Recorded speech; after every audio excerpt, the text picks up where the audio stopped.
Hello, this is Let's Talk About Myths, baby, and I am your host, Liv, and I'm just kind of now, as I hit record, realizing that this is the first Odyssey reading episode that I have recorded since officially, completely, and utterly announcing my Odyssey retelling, and that's really exciting. I won't dwell on it because I know I released a whole episode about it last week, but I'm just so excited about this retelling. It's something like, it's funny because it's for kids, and I'm so proud of that and excited by it, but I also just really want to stress how much it's also kind of for anyone, because as much as it is appropriate for children like 9 to 12 in terms of like reading level and the illustrations and content and things like that, aside from those things, like, it is quite a faithful and I think well retold version of the Odyssey.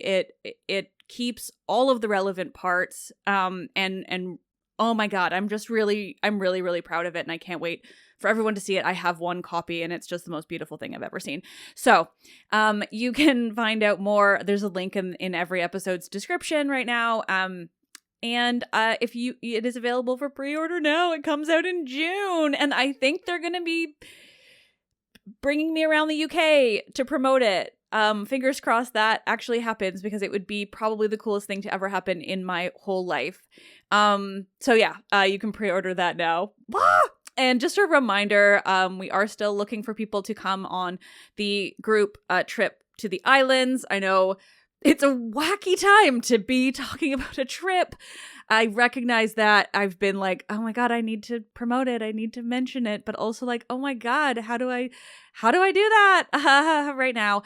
But you know, we still have to kind of plan for the future and hope everything is fine. And so this group trip is still planned for October. I really hope some of you can come with me. I recognize also, though, it's a crazy expense at this time, so I'm looking for those of you who've got money to throw around. I know there's a few of you. And so yeah, if you're keen to come, I'd love to have you. Again, there's a link in every episode's description.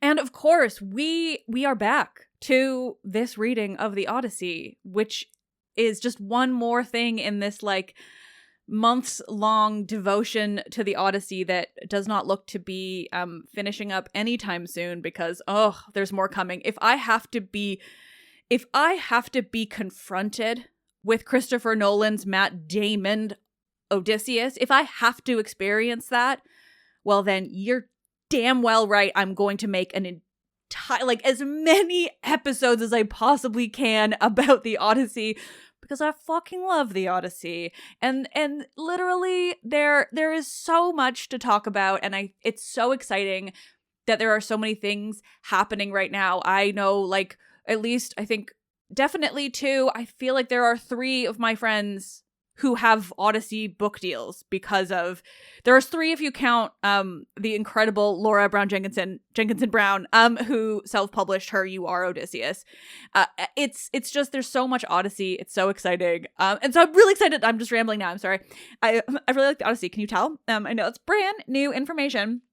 But we are back with this Odyssey reading. Of course, I am returning to the Ian Johnston translation that comes out of Vancouver Island University, something I'm never getting over, because it's just so cool that we have this free, copyright-free translation available, and the fact that it comes from Nanaimo, which is a small city 2 hours north from where I grew up, where nobody ever knows, except, yes, the Nanaimo Bar is from there. And so we give eternal thanks to Vancouver Island University in Nanaimo, British Columbia, because how lovely is that? And we are back to book 4 this time. I hope to read 2 books, depending on the length and where my voice sounds.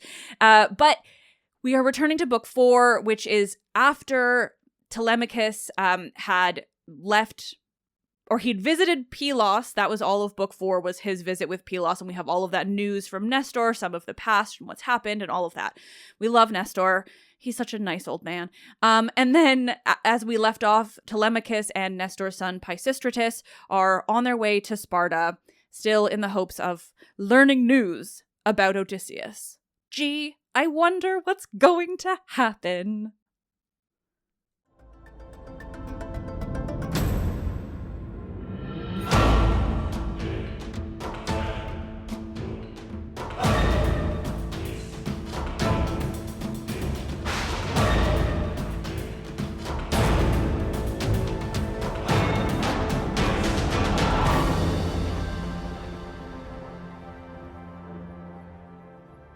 This is Homer's Odyssey, Book 4, translated by Ian Johnston and used with immense gratitude to Vancouver Island University.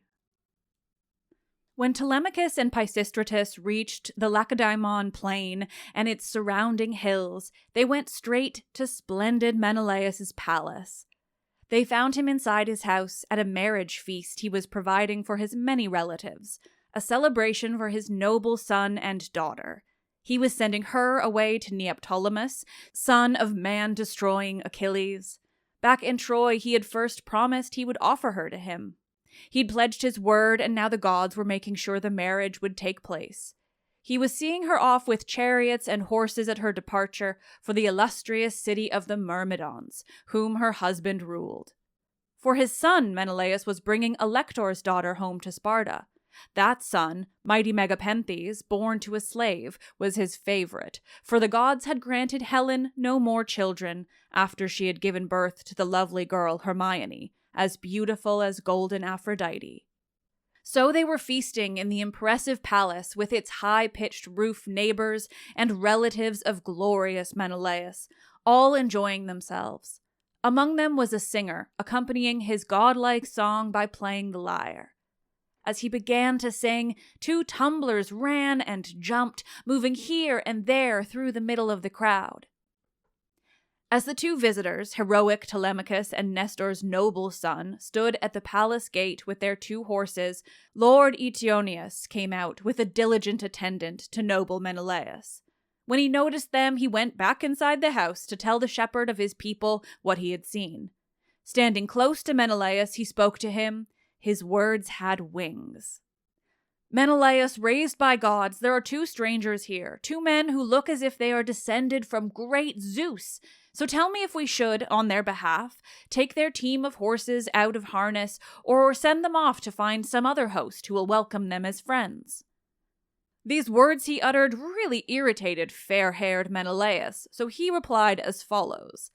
Before today, Eteoneus, son of Betheus, you have not been a fool, but now you talk just like a silly child. For both of us often feasted on the hospitality of other men before we got back here, hoping that Zeus would give us some relief from later hardship. Unhitch those horses the strangers brought, and bring the men inside so they may dine. Menelaus finished. Then Eteoneus left, hurrying from the hall and calling out to other diligent attendants to accompany him. They took the sweating horses from their harnesses and hitched them in the stables, scattering wheat for them, mixed with white barley grains, leaned the chariot against the luminescent wall, and then led the men into the godlike building. Telemachus and Pisistratus were amazed by the things they noticed in the regal palace, for the high-roofed home of splendid Menelaus, a man raised by Zeus, was shimmering in the light, as if illuminated by the sun or moon. When their eyes had gazed at it with great delight, the 2 men had a bath in well-polished bathing tubs. After the household slaves had given them a bath, rubbed them down with oil, and offered them fresh clothing, thick cloaks and tunics, then they both sat down on chairs right by Menelaus, the son of Atreus. A servant woman brought a pitcher made of gold. It was filled with water for them to clean their hands. She poured the water out into a silver basin so they could wash. Then in front of them she pulled up a polished table. A valued female servant carried in the bread and set it down before them, adding many tasty delicacies as well, generous offerings from the food she had in store. A carver lifted platters with all sorts of meat and served them, setting down in front of the 2 men goblets made of gold. Then fair-haired Menelaus welcomed both of them and said, "Help yourselves, enjoy our food, and once you've had your meal, we'll ask who you are. For in you 2, your parents' breeding has not been destroyed, since you are from a royal human stock, from god-nurtured kings who wield a scepter. Worthless men could not father sons like you." Menelaus spoke. Then with his own hands he picked up the roasted meat and set it down in front of them, the fat back cut of beef they had placed before him, a mark of honor. So the two men helped themselves, eating the fine meal prepared and served out to them. When they had had their heart's content of food and drink, Telemachus leaned his head close to Nestor's son, so no one else could overhear, and spoke to him. "Son of Nestor, who brings my heart such joy, look at how throughout this echoing hall there's such a quantity of bronze and gold, electrum, silver, ivory. To me, it's the interior of Zeus's home on Mount Olympus. So much untold wealth. I'm amazed just looking at it." As he said this, fair-haired Menelaus heard what he said and spoke to both of them. His words had wings. "Dear lads, no mortal man can really rival Zeus, since his possessions and his palaces last forever. But among mortal men, some other king might challenge me, or not, about our wealth. My ships brought riches back after we had suffered so much hardship while we were wandering. We made it home. It took us more than 7 years. We roamed to Cyprus, Egypt, and Phoenicia. We even reached the Ethiopians, Sidonians, and Erembi. Lydia, too, where lambs are born with horns and ewes give birth 3 times in 1 full year. No master there, nor any shepherd, ever lacks sweet milk, or cheese, or meat, and through the entire year their flocks are ready to produce their milk. While I was wandering around these lands gathering possessions, another man slaughtered my own brother, unexpectedly, in secret, thanks to the duplicity of his murderous wife. So you can see, there is no joy for me in being king of these possessions. You may have heard this from your fathers, whoever they may be. I suffered many troubles and allowed a really well-established home, endowed with many noble riches, to collapse. I'd prefer to live with 1/3 my wealth here in my house if those men could be safe, the ones who died in the wide land of Troy, far from Argos where horses breed.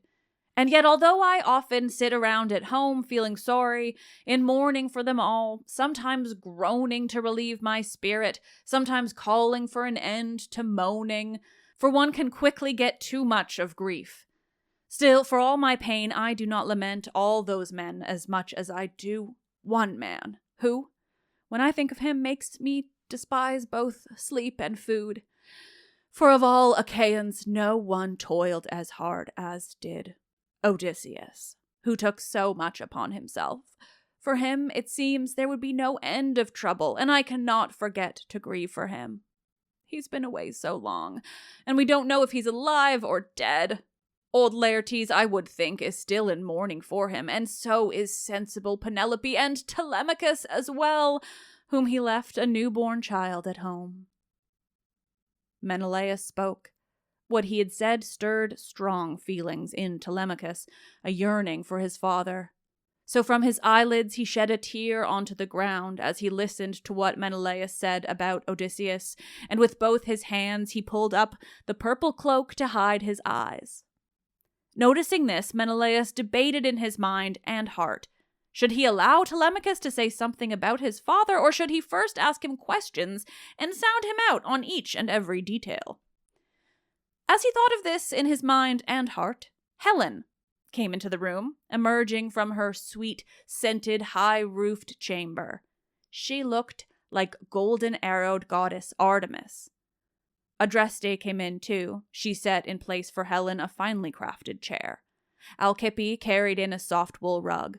Philo brought a silver basket, a gift that Helen had received from Alcandre, wife to Polybus, who lived in Thebes in Egypt, where the most stupendous hoards of rich possessions lie in people's homes. He had given Menelaus a pair of tripods and 2 silver bathing tubs, as well as 10 gold talents. And in addition, his wife presented Helen with some lovely gifts, a gold spinning staff and a silver basket. It had wheels underneath and rims of plated gold. The servant woman Philo brought this basket in and placed it by her side, filled with fine-spun yarn. On it lay the spinning rod full of purple wool. Helen sat on the chair, a stool beneath her feet. Right away, she started speaking to her husband, asking him some detailed questions. Do we know, my divinely cherished Menelaus, who these 2 men who've come into our house claim to be? Shall I speak up and pretend, or shall I tell the truth? My heart tells me I must be frank. I can't say I've ever seen someone who looks so much like someone else, whether man or woman. When I see it, I'm amazed. This man looks just like the son of brave Odysseus. I mean Telemachus, who, when he left home, was a newborn child, when, because I'd acted so disgracefully, you Achaeans all sailed away to Troy, your hearts intent on brutal warfare. Fair-haired Menelaus then answered her and said, This likeness you've just noticed, my dear wife, I've seen as well. His feet are similar, as are his hands, the glances from his eyes, his head, and his hair on top. And just now, as I was remembering Odysseus discussing all the troubles he'd endured because of me, he let a bitter tear fall from his eyes and raised the purple cloak across his face.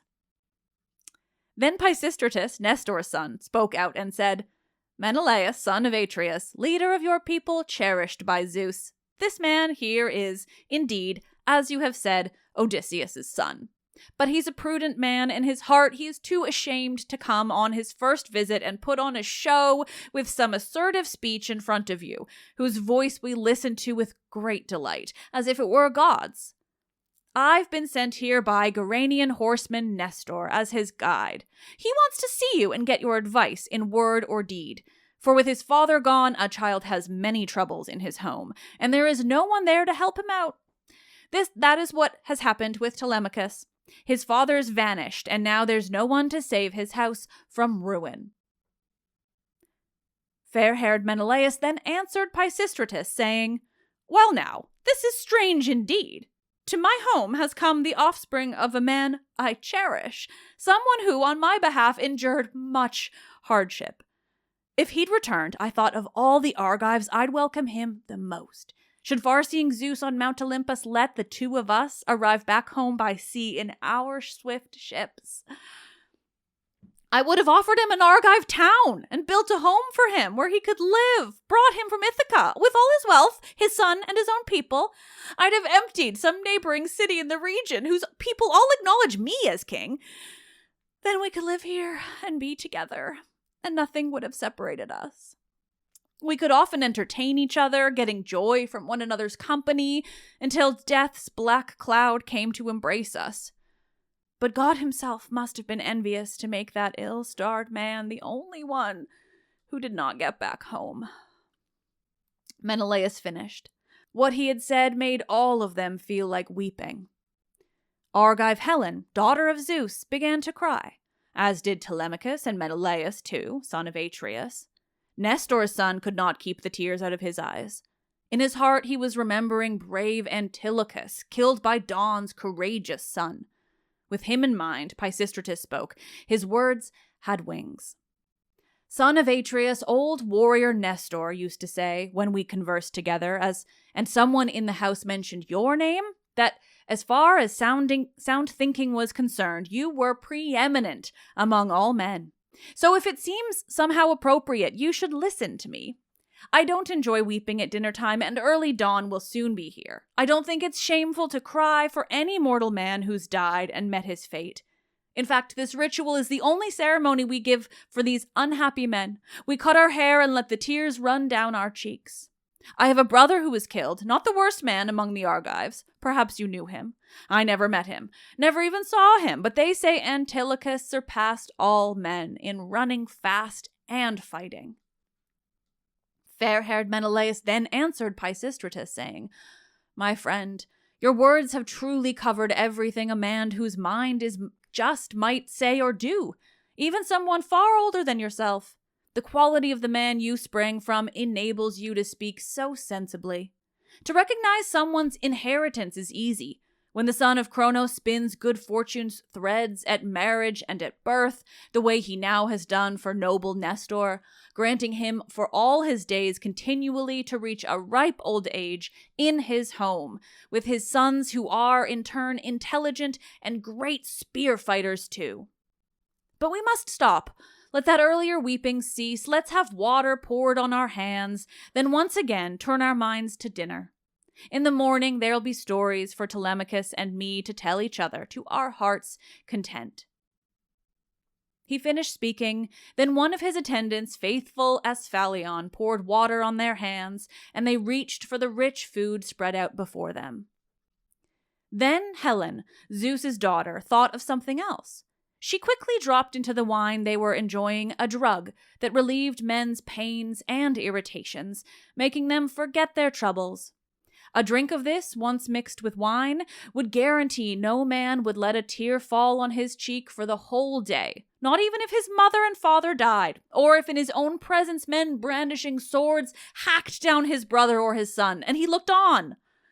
Zeus's daughter had effective healing potions, like that drug, which she'd obtained from Polydamna, wife of Thon, who came from Egypt, where the country so rich in grain produces the greatest crop of drugs, many of which, once dissolved, are beneficial and many poisonous. Each person living there is a physician whose knowledge of these potions surpasses that of every other human group, for through their ancestry they stem from Paeon. When Helen had stirred in the drug and ordered them to serve the wine, she rejoined the conversation and spoke up once again. "Menelaus, son of Atreus, whom gods cherish, and you sons of noble men, since both good and bad are given by Zeus, sometimes to one man, and at other times to someone else, for he is capable of all things, you should now sit in the hall and dine. After that, enjoy your stories. I'll tell you one I think is suitable. I will not speak of, nor could I recite, everything about steadfast Odysseus, all hardships he went through, but there's that time when you, Achaeans, were in such distress, and that strong man endured and did so much, right in the homeland of those Trojans, too. With savage blows he battered his own body, threw a ragged garment on his shoulders so he looked like a slave, and then snuck in along the broad streets of that hostile town. He hid his own identity, pretending he was someone else, a beggar, something he'd never been among Achaean ships, and then went into the city. No Trojan there suspected him. I was the only one who recognized him, in spite of his disguise. I questioned him, but his skill in deception made him elusive. Still, when I had bathed him, rubbed him with oil, and helped him to get dressed, once I'd sworn a solemn oath not to reveal to any Trojans that he was Odysseus until he reached the swift ships and the huts, he told me all about Achaean plans. Then his long sword slaughtered many Trojans, and he returned, bringing the Achaeans a full report on Troy. Trojan women began to cry aloud, but I was glad. My heart by then had changed. It now desired to go back. I was sorry for that blindness Aphrodite brought when she had led me there, far from my own land, abandoning my child, my bridal room, and my own husband, too, who lacked nothing in goods or wisdom. In reply to Helen, fair-haired Menelaus said, "Yes, indeed, dear wife, everything you say is true. Before now, I've come to understand the minds and plans of many warriors. I've roamed many lands, but these eyes of mine have never seen a man to match Odysseus. How I loved his steadfast heart. What about the things that forceful man endured and did in the wooden horse? Achaea's finest men, all of us, were crouching in it, carrying a lethal fate to Trojans. Then you came, perhaps instructed by some god who wished to give a glorious triumph to the Trojans. And where you walked, noble Deiphobus followed, too. You circled around 3 times, feeling that hollow trap. Your voice called out, naming the best men among Danaans, and you spoke up exactly like the voice of each man's Achaean wife. I was there, sitting with Odysseus in the middle and with Tydeus' son. We heard you call. 2 of us, Diomedes and myself, were eager to get up and charge outside or else to answer back from where we sat inside the horse. But Odysseus stopped us. We wished to speak, but he held us in check. All the other sons of the Achaeans kept their mouths shut, except for Anticlus, the only one about to raise his voice and answer you. Odysseus clapped his hand firmly on Anticlus's mouth and held him, thus rescuing all Achaeans. He kept his grip on Anticlus until Athena escorted you away. Then shrewd Telemachus replied, Menelaus, son of Atreus, loved by Zeus, leader of your people, that incident is more painful still. It could not save him from bitter death, not even if the heart inside his chest had been made of iron. But come, send us off to bed, so sweet sleep can bring us joy once we lie down to rest. Once Telemachus spoke, Helen told her servants to set up mattresses within the corridor and spread out lovely purple blankets over them, with rugs on top, and over these some woolen cloaks. The women left the hall with torches in their hands and arranged the beds. A herald led the guests away, and so they slept there in the palace vestibule, Prince Telemachus and Nestor's noble son. The son of Atreus slept in an inner room inside the high-roofed home, with long-robed Helen, goddess among women, lying there beside him.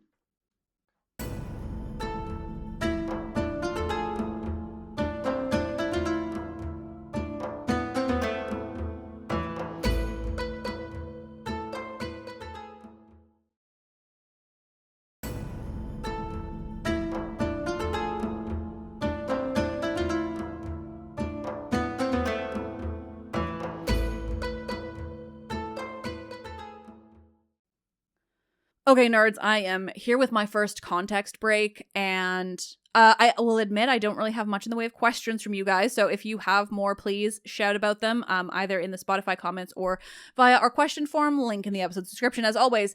But I do have a couple things, and generally a couple things came up that I thought were really interesting. One, and also just dorky. One is I am completely obsessed with how Menelaus talks about Odysseus in this scene. Like, that is some beloved friendship. I'm utterly obsessed. The way he's like, I wanted him to move close. I would have bought him a house here is like a whole thing. And it's fucking delightful. I have to say, reading this, having just worked so hard on my Odyssey 2 means that I know what's coming in this way. Like, obviously I generally knew the story when I did the first reading so long ago, like I knew it, but this is like I know exactly what is coming beat by beat because of how much I've done this, and so it actually allows me to have a bit more fun with what's coming. Menelaus being the best example because I'm just so obsessed, and I have been 4 months now, because I think it's just utterly delightful. Now, I'm so interested in this Helen, right? I mean, I've talked about her on the podcast so many times, and we're going to do hopefully a bit more on her as we get closer to the Odyssey's movie release. But when it comes to this moment, I just think it's so interesting. Generally, this whole scene, the Telemachy, which is these first 4 books, which all focus on Telemachus, is generally interesting. But I'm just totally obsessed with this one because we get this insight into this couple that's like, we're supposed to believe or understand that the Trojan War happened because she left, right? And it's like, however it was that she left, whether she wanted to or not, we do get this internality of her time there, which I think is so interesting. It's like, oh, by this point she was ready to go home, but then the kind of implication is she was pretty keen before that. That's really interesting. She was just getting tired of it maybe, or just missed her home and children, or her child who was back in Sparta. It's just generally fascinating. But of course, the most interesting part is this fact that she comes back from Egypt with like witchy abilities. I want to say for lack of a better term, but there's lots of better terms. But no, she comes back from Egypt with all of this like ancient Egyptian knowledge, right? We get this idea of the Egyptians having this kind of heavy medical kind of situation. They have a lot more in the way of medicines, it seems, than the Greek people at this time. You know, they're really associated with this kind of wisdom, this health, medicines, cures, all of that. And I just think it's so interesting to kind of imagine the ways that the Greeks saw not only the Egyptians, but everyone. Of course, the Egyptians are, you know, the sort of medicine wielders in this case, but we get a sense of where else Menelaus goes. So, you know, he goes to Phoenicia, Egypt, Sidon, to Lydia, which anyway, this is like most of, you know, North Africa and the Levant. And then simultaneously, what I want to just kind of highlight before we get back into it is that Telemachus is given this purple blanket, right? There's a lot of repetition of purple. Purple is, of course, like a ridiculously rich color, right? It's really, really expensive. And that's why it gets associated with royalty and with this like super elite. Of course, in Rome, it was the color of the emperors. I think I said that with such confidence. I totally could be wrong. But in Greece, but just generally, no matter what, purple is expensive, and particularly these really deep purples. And it's interesting that we see, that Helen is working with a lot of purple here, specifically because of the list that Menelaus gives earlier of where they went along the way. And what all of this is leading to is that I just want to either share with you or remind you all about where this color of purple originated and where the history of the wealth factor of it comes from. So this purple is made from, we're hoping to do a Hermes Historia for the patrons about this, but I'm going to give you like the really quick TLDR.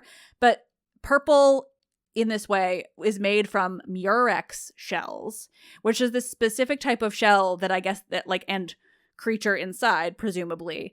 And they crushed all of this up and made this really intense purple dye. And because it, took these shells, these presumed sea creatures within the shells, it took a lot of these creatures to make something so vibrant. And so purple was really expensive. But all of this, or the richest purple color, is called Tyrian purple. And it's called Tyrian purple because it comes from the ancient city of Tyre, which is in ancient Phoenicia, which is in the Levant. I'm going to get more specific. Don't worry. I'm leading up to this. Because Tyrian purple and Tyre in general are foundational to the ancient Mediterranean world. Foundational. Like without them, nothing would have existed. The Phoenicians are also famous in Greek mythology and ancient Greece and their history more generally as being how Greece got an alphabet. And of course, when Greece got an alphabet, Latin eventually got an alphabet. And so what we are saying is the origin of all Western language structures is from Tyre, Phoenicia, and this alphabet and all of their rich, rich purple and their rich, rich culture. And Israel is bombing Tyre again. And they're bombing the Lebanese people. They've displaced over 1 million people, all saying that it's just for the safety of people in northern Israel. And why you get to displace 1 million people from southern Lebanon under this idea that it will keep other people safe is so absurd to me. It's so supremacist as to become laughable, right? Why do the Israelis get protection and the people of Lebanon have to be displaced? Why? Anyway, Tyre is one of the most fascinating ancient cities, and I mean, the people there now matter so much more, but I also just can't help but think of these things too. And to me, that history is so tied with the people that I feel like it represents their culture. I mean, it does represent their culture. And so, along with the sanctity of human life is the sanctity of these histories that gave us the entirety of the Western world, which presumes to be so superior and yet bombs the shit out of the places where all of it came from language to color to Jesus goddamn Christ. And after that soapbox, we're going to return, I swear, to an utterly delightful part of the story because, quick spoilies, there's about to be some people dressing up as seals and fighting a god. So don't worry.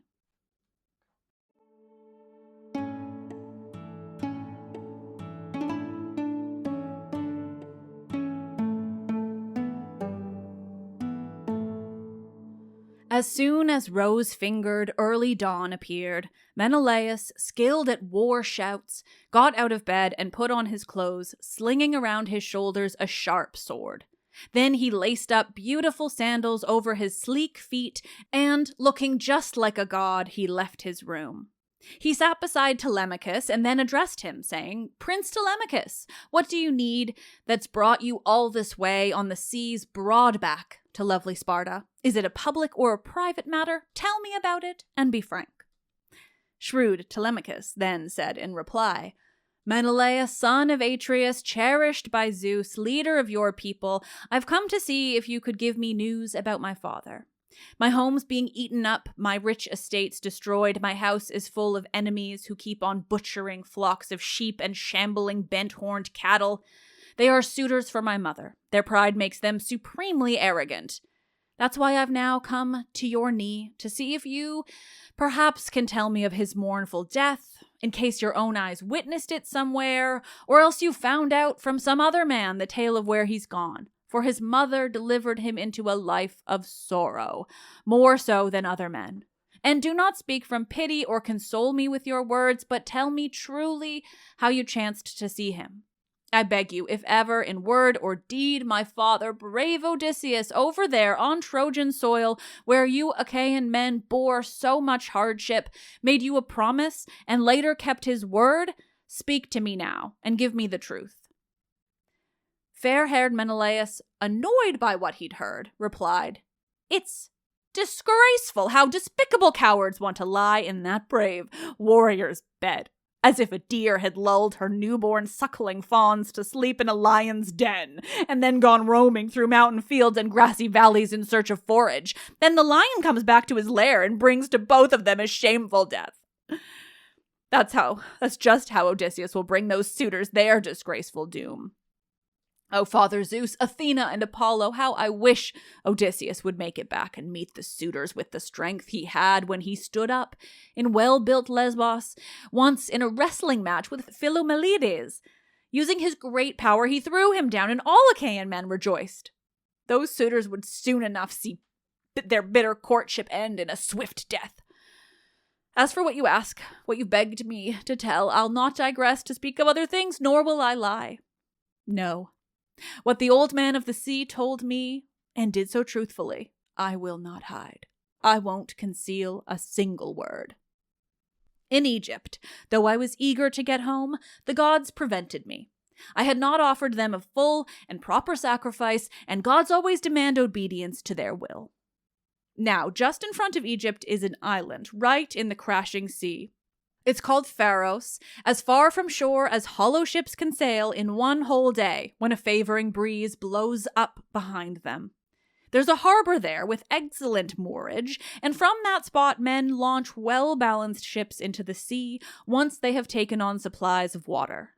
For 20 days the gods detained me there. Not once was there a favorable wind, the sort of offshore breeze which makes men's ships race out across the broad back of the sea. Then my provisions would have all been spent, together with the spirit of my crew, if a goddess had not taken pity and rescued us. Goddess Eidothea, a daughter of the old man of the sea, great Proteus. For I had moved her heart more so than other men. When she met me, I was by myself and had wandered off away from my companions, who'd gone out, as they always did, to scour the island, fishing with bent hooks, their stomachs cramped from hunger. She came close to me and said, "Stranger, are you a slow-witted idiot, or are you happy just to let things go and find delight in your own suffering? You've been stranded so long on this island, unable to discover signs of help, while your companions' spirits waste away." That's what she said. So then I answered her, "Whoever you may be among the gods, I'll tell you I have not been pent up here with my consent. Something must have happened to make me act against immortal gods who occupy wide heaven. Tell me this, for gods know all things. Which immortal one keeps my feet shackled here and blocks my way? Tell me how I can find my way back home, how I may sail across the fish-filled seas." I finished speaking. The lovely goddess gave me her answer right away. She said, "All right, stranger, I will be truthful with you. The old man of the sea comes here from Egypt, infallible and immortal Proteus, a god who knows the depths of every sea, Poseidon's servant, and, so people say, my father, too, the one who sired me. If somehow you men could set an ambush and catch hold of him, he'd tell you the way. He'd chart the course for your return and map how you could sail across the fish-filled seas. And Zeus-fostered man, if you were willing, he'd tell you all the good and evil things which have been taking place in your own house while you've been traveling away from home on such a long and arduous journey. When she told me this, I replied and said, "Could you yourself produce a strategy to ambush this divine old man, in case he sees me first and, knowing all my plans, escapes me? It's difficult for mortal men to overcome a god." Once I said this, the lovely goddess answered me and said, "Stranger, I'll be quite frank. Tell you the truth in all things. When the sun has made its way up into the middle of the heavens, that infallible old man of the sea emerges from the brine, where he's concealed by murky waves stirred up by the west wind's breath. Once he gets here, he stretches out to rest in these hollow caves, and around him sleeps a herd of seals. They are the offspring born to the daughter of the sea and swim up out of the gray water. Their breath gives off this sharp salt smell of the deep sea. At dawn, I'll take you there and arrange an ambush. You must carefully select 3 comrades, the best men in those well-decked ships of yours. Now, I'll describe for you all the sly tricks that old man has. First, he'll inspect the seals. He'll count them, numbering them off by 5s. Once he has checked on them, he will lie down in their midst like a shepherd with his sheep. As soon as you see him stretched out to sleep, then you must use all your strength and courage to hold him there for all his desperate moves as he struggles to escape. For he'll attempt to change himself into all sorts of shapes of everything that crawls across the earth, or into water or a sacred flame. You must not flinch. Keep up your grip on him. Make it even tighter. And finally, when he begins to speak and questions you in the same shape you saw him go to sleep, then, warrior king, you can relax your grip and let the old man go. Ask him which god is angry at you and how you'll get back, charting a course across the fish-filled seas." She spoke and plunged back into the crashing sea. I went to where my ships were on the beach, my dark heart weighted down with many things. After I'd reached our ships along the shore, we prepared a meal and ate our dinner. When immortal night arrived, we lay down beside the breaking surf. Then, as the light of rose-fingered early dawn streaked the sky, I walked along the shores of that wide sea, praying in earnest to the gods. I took 3 companions, the ones I trust most in any enterprise. That sea goddess who'd plunged into the bosom of the sea brought up 4 seal skins from the ocean depths, each one freshly skinned, then set up the plot against her father. She scooped out in the sand some pits to hide in, and then waited there. Once we'd come up really close beside her, she made us lie down in a row and threw a sealskin over each of us. That ambush could well have been too horrible to bear, for the atrocious stench of sea-born seals was dreadful. Who would let himself lie down with creatures from the sea? But Idothea personally helped us by thinking up a remedy. She got ambrosia, sweet-smelling oil of the immortal gods, and put it under each man's nose. That killed the foul stink coming from those animals. With patient hearts, we waited there all morning. Crowds of seals emerged and then lay down in rows along the shoreline of the sea. At noon, the old man came up from the waves, discovered the plump seals, looked at each one, and made his count, beginning first with us, whom he included with the animals. His heart did not suspect there was a trick. Then he lay down. We charged up with a shout and grabbed him in our arms, but the old man did not forget his skillful tricks. At first, he turned himself into a hairy lion, and then into a serpent, and a leopard, and then a huge wild boar. He transformed himself to flowing water and a towering tree. We did not flinch, but kept our grip on him. Our hearts were resolute. When the old man, for all his evasive skills, got tired out, he spoke up and started questioning me. Son of Atreus, which god helped your plan and forged a scheme so you could lie in wait and ambush me against my will? And why? What do you need? When he'd said this to me, I answered him and said, You know that, old man, so why mislead me with such questioning? I've been stranded too long on this island and can't discover any signs of help. The heart is growing faint inside my chest, so tell me, for you gods know everything, which one of the immortals chains my feet and blocks my way? And speak to me as well about my journey back, how I may sail across the fish-filled seas. When I'd said that, he answered me at once. Before you left, you should have offered a fine sacrifice to Zeus and other gods, so you could sail across the wine-dark sea and then arrive in your own land as fast as possible. Your fate decrees you will not see your friends or reach your homeland or your well-built house till you have gone back once more to Egypt, to the waters of that Zeus-fed river, and offer sacrifices to the gods, the immortal ones who hold wide heaven. The gods will then give you that journey home which you so yearn for. As the old man spoke, my fond heart was breaking up inside me, because he'd told me I must go once more across the misty seas on that long trip to Egypt, a painful journey. But still, I answered him and spoke these words. Old man, I will carry out what you have told me. But come now, tell me, and speak truthfully. Did Argives and their ship get safely back? All those men Nestor and myself left there when we set out from Troy? Did any die a bitter death on board or in the arms of those who loved them after they'd tied up the loose threads of the war? That's what I asked, and he gave me his answer right away. Son of Atreus, why question me on this? You don't need to know or to read my mind, for once you've learned the details of all this, you'll not hold back your tears for very long. Many Achaean warriors were destroyed, and many men survived. Among the Argives, armed in bronze, only 2 leading warriors were killed on their way home. As for the fights, you were there yourself. There's one leader held back by the sea, still alive somewhere. Ajax perished among his long-oared ships. At Gyrae, Poseidon first drove his boat against huge rocks, then saved him from the sea. For all Athena's hate, he'd have been saved if he had not been insanely foolish. He stated he had managed to escape the sea's huge depths, in spite of all the gods. Poseidon heard him make this boastful claim. Immediately, those mighty hands of his picked up his trident and then brought it down on that rock at Gyrae, splitting it apart.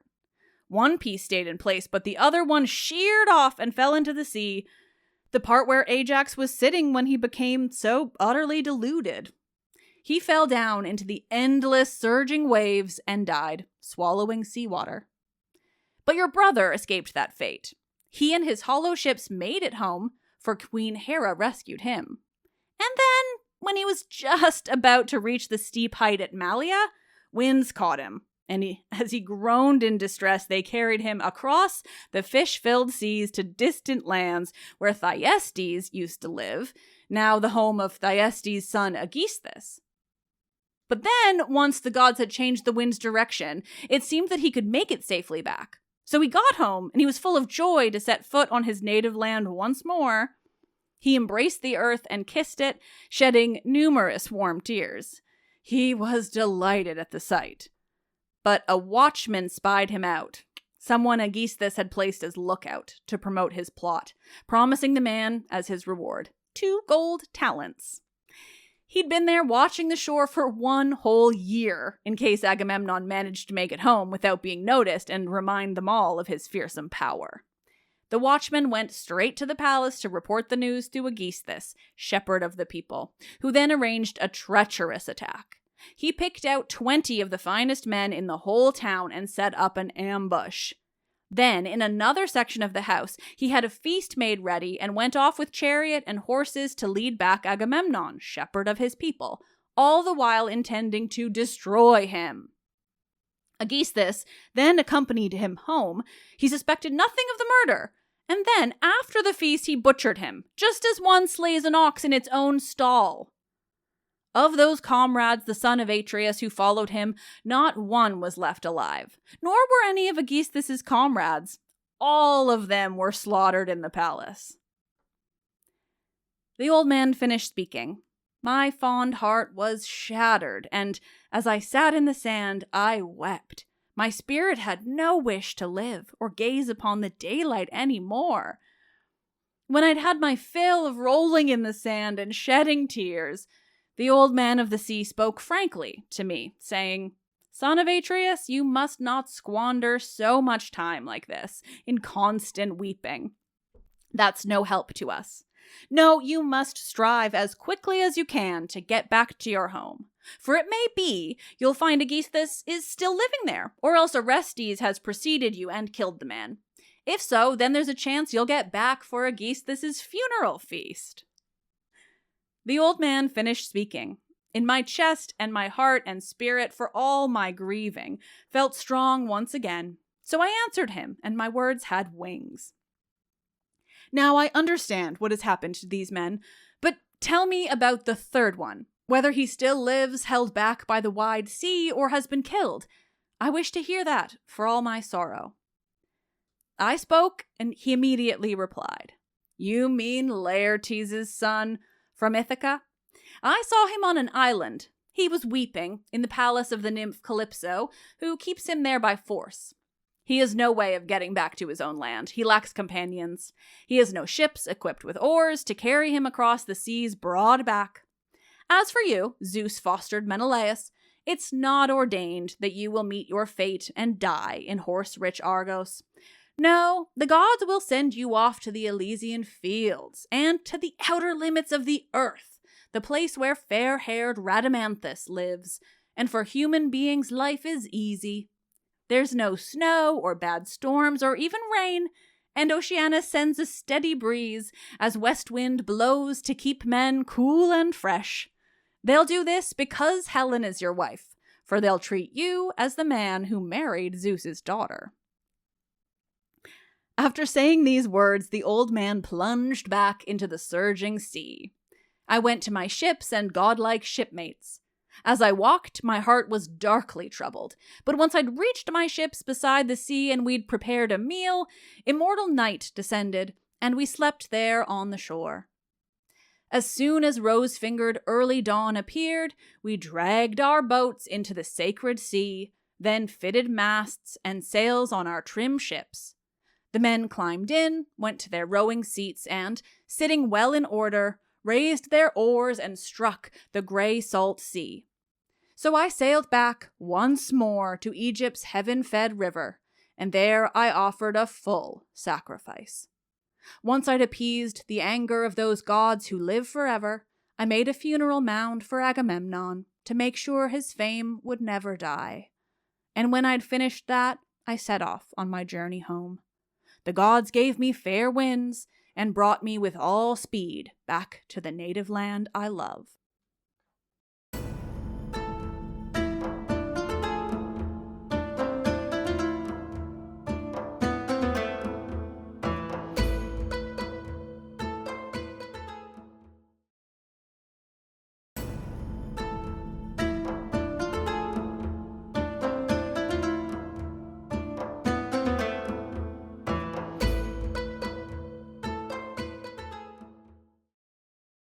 Okay, context break. So one of the things that I've noticed in reading this and thought people might be interested in, well, for one, I find this translation to be very wordy, not in a bad way, but in a way where I can tell that I think that the intention was a fairly literal translation, fairly like true to the Homeric, which ends up in English having a lot more words than it does in Greek, just because of how the grammatical structures work. Like the number one thing I'm noticing reading this translation compared to the Wilson, at least, which I've so recently read, but also others, is just how long it is. Obviously, like it's still the same Odyssey, but it is so much longer than I expected. Like it's so much wordier, and it's really interesting. I think it's a interesting way to translate as its own kind of special source, just in this way where it is, I would think more true to the Homer,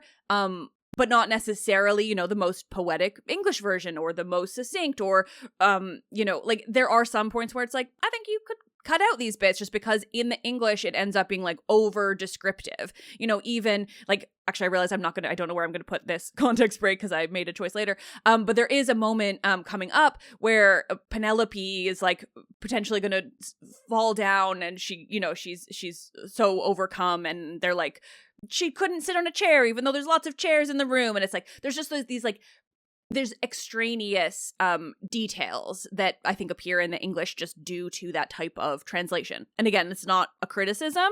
It's just interesting to me how long this one is and how wordy. And I had this like big goal at the beginning because I got through books 1 and 2 in one episode at the beginning. And now I'm like, I don't know. I think we're maybe getting through one book at a time, which is great, honestly, because I love reading this and I'm not mad we get more. But it's just interesting to me quite how like lengthy it's ended up being.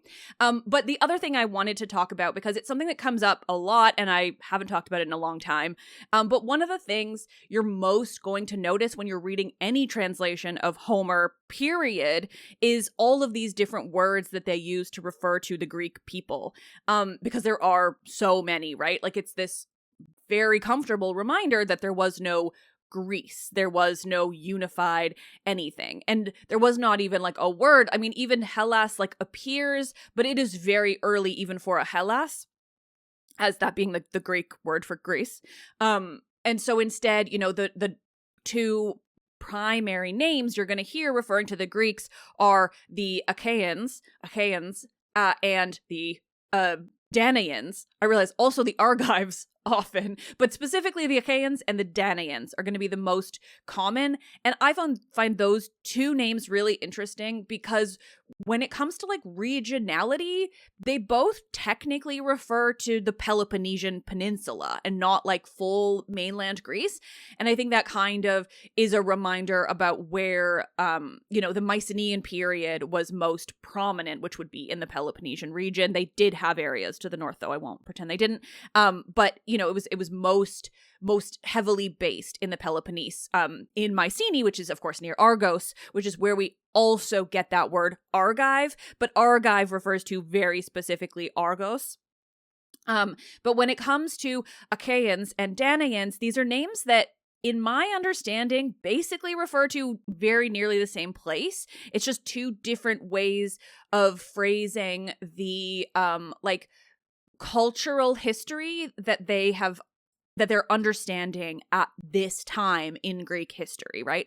So Achaeans is coming from very cleanly like the region of Achaea, which is in the northern Peloponnese, now in the very, in the more Homeric kind of period, whether maybe that area is referring to a much bigger region. But in terms of like a specific region, even now, there is the northern part of the Peloponnesian Peninsula is called Achaea. And so it's generally, it's referring to that region, but it's also just referring to like the Greeks as a whole.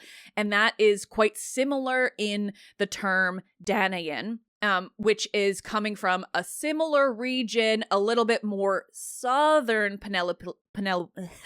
I'm not going to fix that because it's funny. Peloponnese.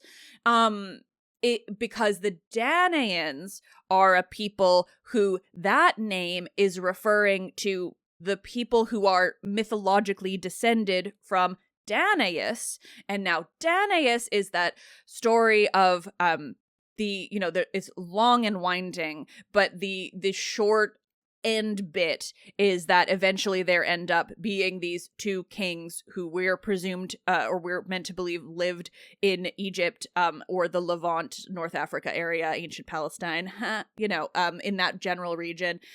And they're called Danaus and Egyptus. And it's like, oh, we get the name Egypt from this. That's, obviously not historically true, but mythologically for the Greeks.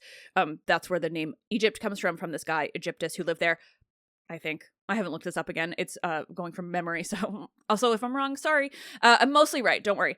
But so the Danaans are the ones who, these daughters of Danaus, like sailed to the Peloponnese trying to flee from the sons of Aegyptus, and it's a whole thing, right? All the Danaans kill their husbands. Good for them. Because they were forced to marry them, to be clear. But that is the story of the Danaans, but Danaus is where this name is coming from. So the Danaans are coming from this king who came from Egypt, Palestine-ish, and ended up in Greece, where they then, I believe, are in some way, hierarchically linked to the early mythos of the region. I forget, Perseus must come through there fairly cleanly after Danaus. So generally it's the mythological history as compared to like a regional name. Now there is so much history behind the name and the region Achaea. I if I recall from episodes we were doing on the Bronze Age collapse, I assume the Achaeans are kind of consider themselves like the most ancient Greek people. I want to learn more, but I remember that from a conversation, and generally just, I think that's where the sort of like overarching importance of that name comes from and does kind of still hang in the air. But it's interesting because it just becomes like, as you're listening to this, it's like there are so many different names and you're like trying to keep kind of track. And of course there are so many different names because, all of these regions were still being sorted out. And so multiple names happen all the time. It's like how Palestine was called Palestine, but it was also called lots of other things. And there were lots of other people in that region, and it's fine. But when it comes to, these very, very ancient types, it's similarly with the Trojans are also called the Dardanians, or maybe there's the Dardanians who are coming from a little further east. Like, it's very interesting. It's also serving like obviously a poetic role when it comes to, the ancient Greek language and the meter and the rhyming, like all of these different things, right? Which would be why you would want to use multiple different names for the same people. It's going to just end up more poetic. But when you're coming to it later, it can get confusing, and joyfully so, I would say. So I wanted to just kind of like dig into those two names really specifically.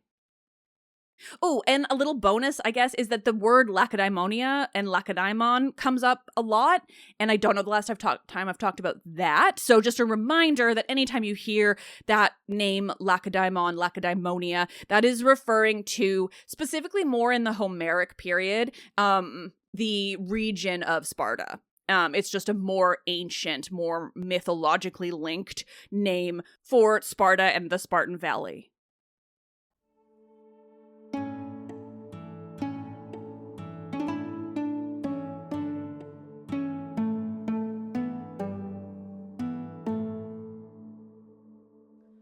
But come now, you must stay with me in my palace here 10 or 11 days, and after that I'll send you off with honor. I'll give you lovely gifts, a finely polished chariot and 3 horses, too, and, as well as these, a gorgeous cup. You can pour libations to eternal gods and remember me for all your days to come. Shrewd Telemachus then answered Menelaus, Son of Atreus, you must not hold me up for very long. To tell the truth, I'd like to stay right here, sitting in your palace an entire year, and I'd not miss my parents or my home, for I get such astonishing delight from what you say and from the tales you tell. But my comrades are already restless, back in sacred Pylos, and time has passed while you've detained me here. As for presents, give me whatever you wish. Let it be something you treasure, but I will not take those horses back with me to Ithaca. I'll leave them in Sparta to bring you joy, for you are a king of an extensive plain, in which huge quantities of lotus grow, with sedge, broad-eared white barley, wheat, and rye. But there are no wide plains in Ithaca, no meadows. It has grazing land for goats, something I prefer to lush horse pasture. No island sloping down into the sea has land suitable for raising horses, and that's especially true of Ithaca. At that, the great war shouter Menelaus smiled, patted Telemachus with his hand, and said to him, My lad, the way you've spoken out proclaims your noble blood, so I'll exchange those gifts. That I can do. Of all the things stored up here in my home, I'll give you the finest, the most expensive one. I'll offer you a beautifully crafted mixing bowl. It's all silver, with rims of hammered gold. Hephaestus made it. Warrior Phydemus, the Sidonian king, offered it to me when I went there, and his home sheltered me. I'd like to give that mixing bowl to you." So these men kept conversing with each other. Meanwhile, back in Telemachus's Ithaca, the banqueters had reached the royal palace, driving sheep before them and carrying strong wine. Their splendidly dressed wives were sending bread for them. As these men were in the hall preparing dinner, the suitors gathered outside Odysseus's home, enjoying themselves by throwing spears and discus on level ground in the front, with all the arrogance they usually displayed. The two men who led them, Antinous and Eurymachus, a handsome man, were sitting there, by far the noblest of the suitors. Nomon, Phronius' son, came up to them to question Antinous. He said, "Antinous, in our hearts do we truly know or not the day Telemachus is coming back from sandy Pylos? He left Ithaca, taking a ship of mine, which I now need, to make the trip across to spacious Elis, where I have 12 mares and sturdy mules still sucking on the teat not yet broken. I want to fetch and break in one of them." He finished. In their hearts, the suitors were amazed. They had no inkling that Telemachus had gone to Pylos, land of Neleus, and still believed he was visiting the flocks on his estates or the swineherd.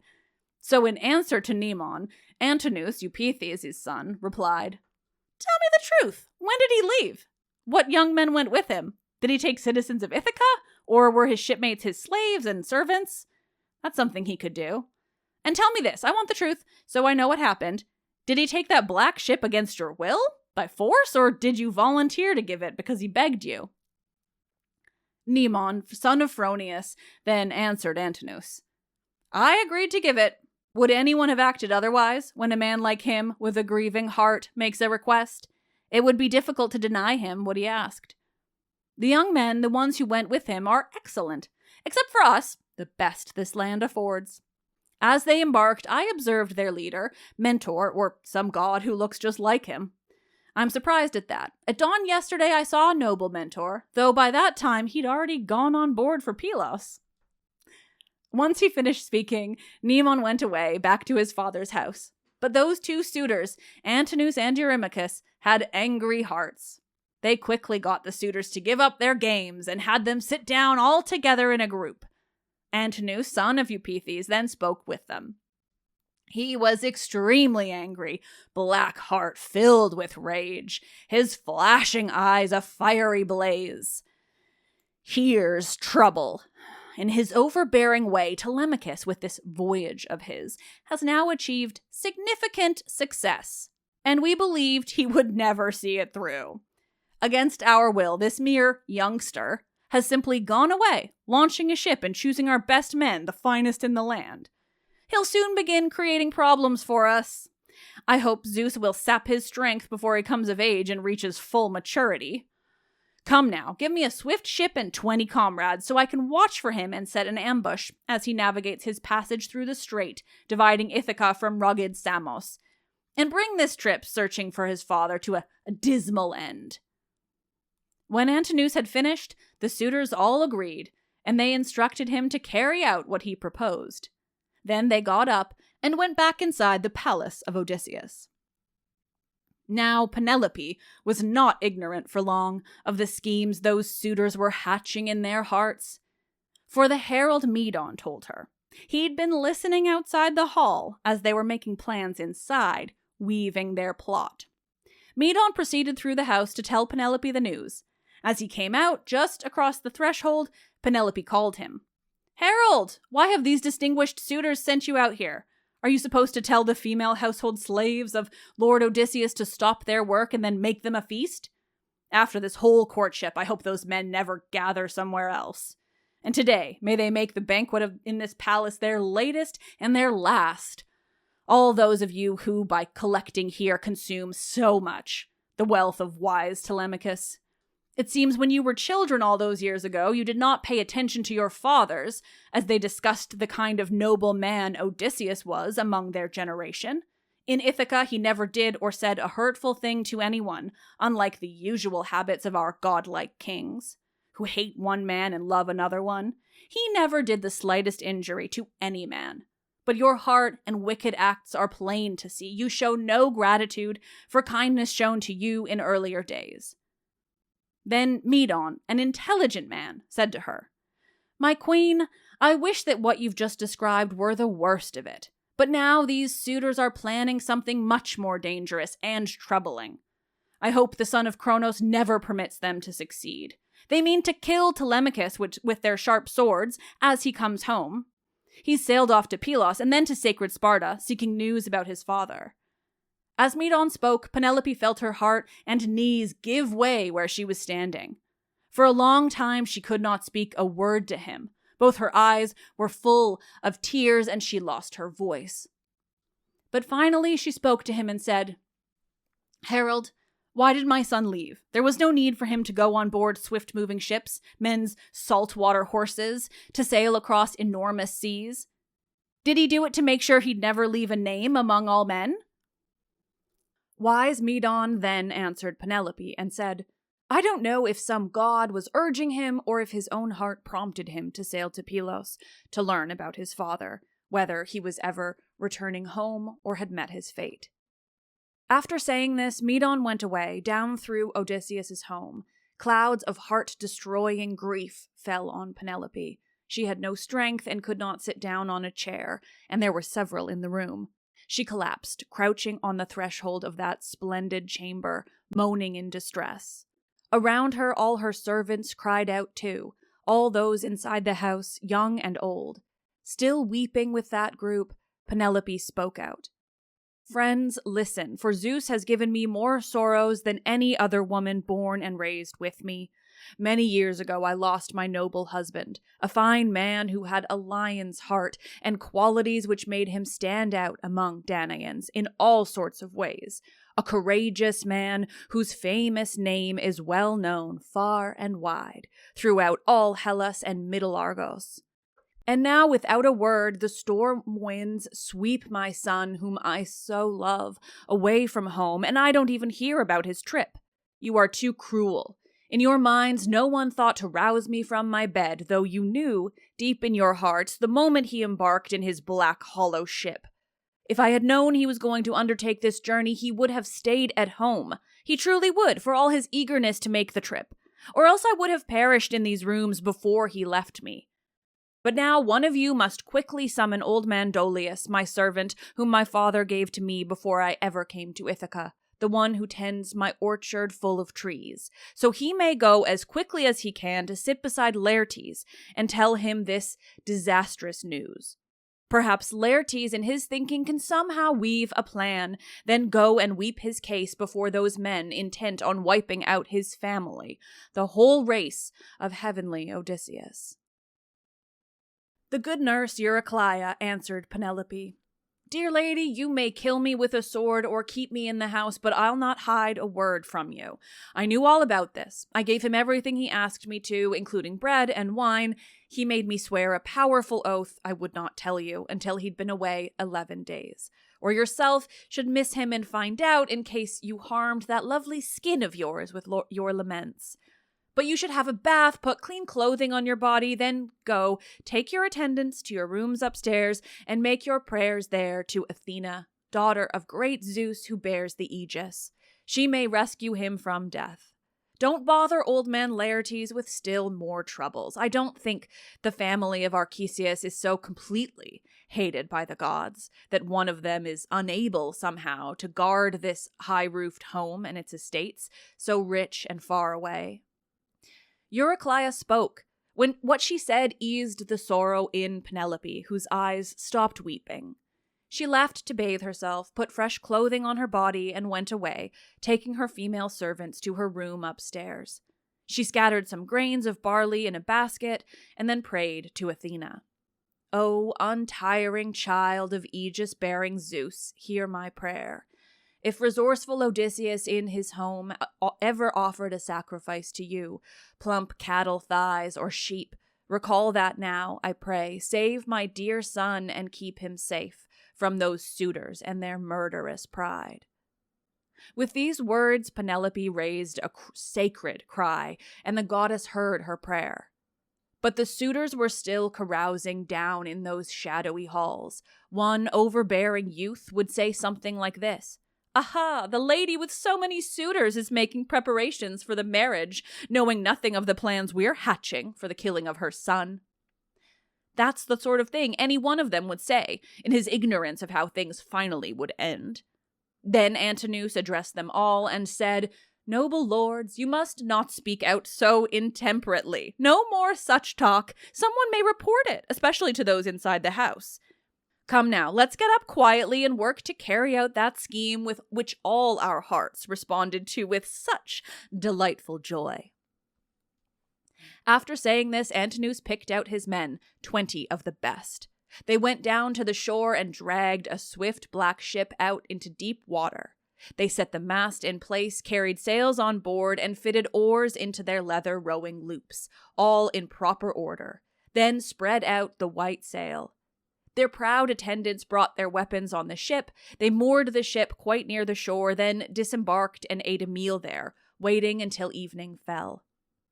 Wise Penelope lay there in her upstairs room, taking no food at all. She would not eat or drink, worrying if her fine son could avoid being killed, or if those arrogant suitors would slaughter him. Just as a lion grows tense, overcome with fear when encircled by a crowd of crafty hunters, that's how her mind was working then, as sweet sleep came over her. Then she lay back and got some rest, and all of her limbs relaxed. But then Athena, goddess with the glittering eyes, thought of something else. She made a phantom shape, exactly like a woman, Iphthime, daughter of the brave Icarius and wife to Eumelus, who lived in Pherai. Athena sent this shape to Lord Odysseus's home while Penelope was in distress and grieving, to advise her she should end her tears and sorrow. The phantom shape passed through the throng which held the bolt and went into Penelope's room. Standing there above her head, it spoke to her. "Penelope, is your heart anxious as you lie asleep? It shouldn't be. The gods who live at ease will not bring you distress and suffering. Your son will still get home, for he's someone who's never been offensive to the gods." Wise Penelope remained deep in her sweet sleep beside the gate of dreams. But she replied and said, "Sister, why are you now here? Up to now you haven't come. Your home is so far away. You tell me to end my cries and grieving, all the pain afflicting my mind and heart. But I've already lost my noble husband, that lion-hearted man whose qualities made him preeminent among Danaans in all sorts of ways. A brave warrior whose glory is widely known in Hellas and Middle Argos. Now the son I love has set off in a hollow ship, poor child, with no idea of how men struggle on or conduct themselves in meetings. That's why I grieve for him so much more than for Odysseus. He makes me tremble. I am so afraid he'll run into troubles with those people in the land he's visiting or at sea. Many enemies are now planning schemes in their eagerness to hurt or kill him before he gets back to his native land." The dim phantom form then answered Penelope, "Be brave, and do not let your mind and heart succumb to fear too much. He has with him the sort of guide whom other men have prayed to stand beside them, and she has power. Yes, Pallas Athena. While you've been grieving, she's taken pity on you. She's the one who sent me here to tell you this." Wise Penelope then spoke out in reply, "If you're indeed a god and have listened to Athena when she speaks, then tell me news of that ill-fated man. I'm begging you. Is Odysseus still alive and looking at the light, or is he dead, already down in the realm of Hades?" The faint image then answered Penelope and said, No, I cannot talk of him in detail and tell you whether he's alive or dead. It's a bad thing to chatter like the wind." After saying these words, the phantom slipped away, vanishing through the door bolt in a breath of wind. The daughter of Icarius woke from her sleep, her heart encouraged that such a vivid dream had raced toward her in the middle of the night. The suitors climbed aboard their ship and sailed away on their voyage across the sea, minds fully bent on slaughtering Telemachus. Well out to sea, halfway between Ithaca and rugged Samos, lies rocky Asteris. The island is not large, but ships can moor there in a place with openings in both directions. The Achaeans waited there and organized their ambush for Telemachus.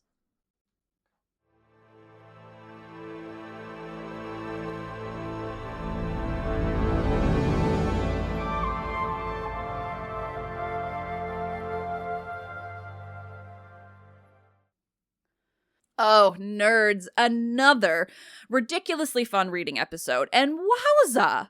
These are taking so much longer than I anticipated. Again, in a good way. But it's just so interesting. Like, I think what's going on here, like I said, kind of in one of the earlier contexts, but it's just, from like an absolute base level point of view, my assumption is that this translation was done purely to get a free translation out into the world. And so it is more literal in the way that it is somebody who just went through and translated the Greek.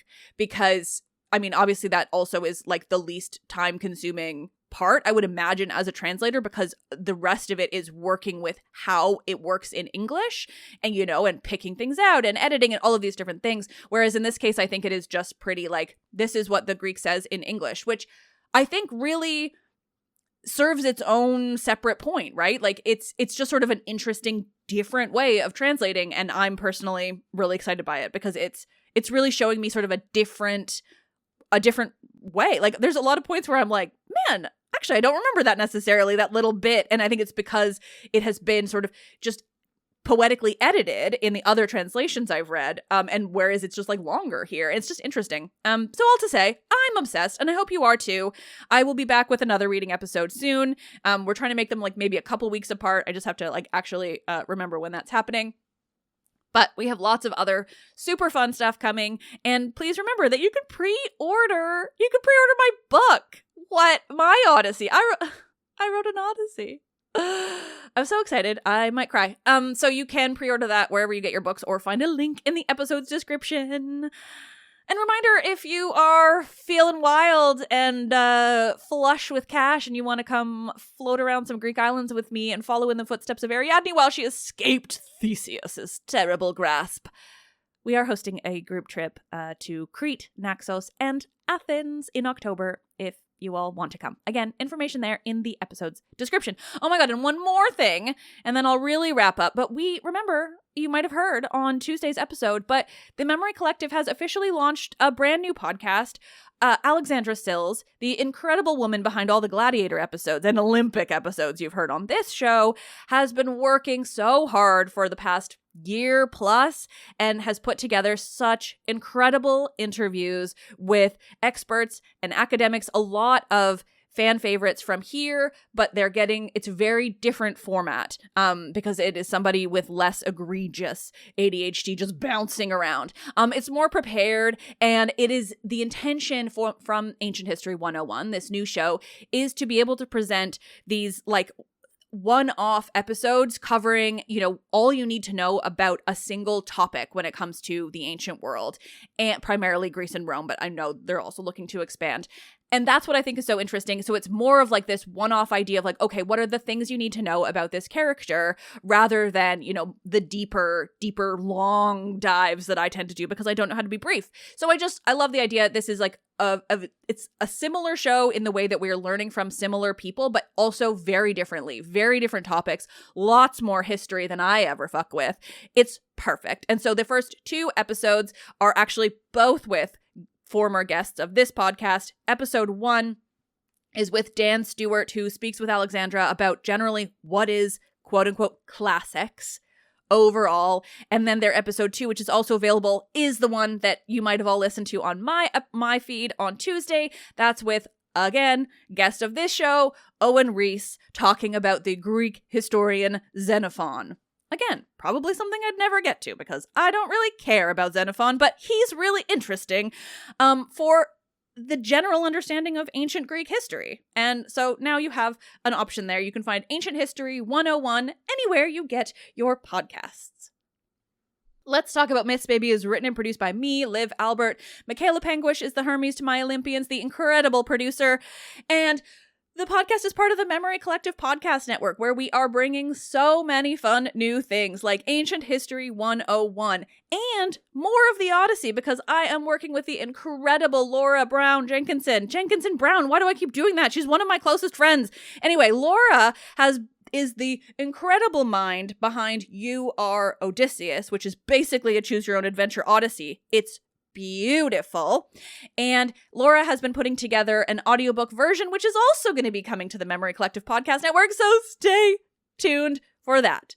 We have fun things coming. The world is on fire. I am just so heartbroken for the people of Lebanon and so many areas in West Asia. And hey, did you know that the term Middle East was basically invented in the last 40 years by the colonizing Western forces is as a way to keep the quote unquote Middle East as this separate region of where the crazy music plays and it's all sandy and there's a sepia tone over everything, when really it's just West Asia. It's West Asia. It's West Asia. And they are, the people of West Asia are just as deserving of life and freedoms their own way as anyone else. And so I'm thinking of all of those regions there who are just getting fucking bombed to shit by America and Israel. And and obviously by Iran in retaliation. So it's just terrible. It's terrible. And I long for a free Lebanon, a free Iran, a free Palestine, in exactly the way that those people want, and without the inclusion of unnecessary Western aggression in search of oil. Because my entire life has been spent watching Western supremacists bomb the fuck out of the oldest place on Earth, the oldest peoples on Earth, all because of that expensive black shit that comes out of the earth. Fuck the oil industry, fuck Trump. I hope he burns in a vat of fiery, oil. Ooh, that would be nice. Ooh, poetic, right? There's a few people that I would like to see either drown in a vat of oil or they could be in the vat of oil and then we set it on fire. Just some ideas, but all fictional, alleged thoughts and plans, and just the feels. I want the feels of that. I don't want to do it, but if somebody else did it, I wouldn't be mad about the feels, is all I'm saying. I am Liv and I love this shit. But if you can believe it, I absolutely fucking hate the Western imperialist power structure because it's fucked up and it benefits nobody except the super rich supremacists. That's a weird way to end it. I fucking love the Odyssey. I'm so glad I get to read it with all you guys. I love you all. You're the best. Again, I am Liv and I absolutely do love this shit, even when I hate the Imperial overlords.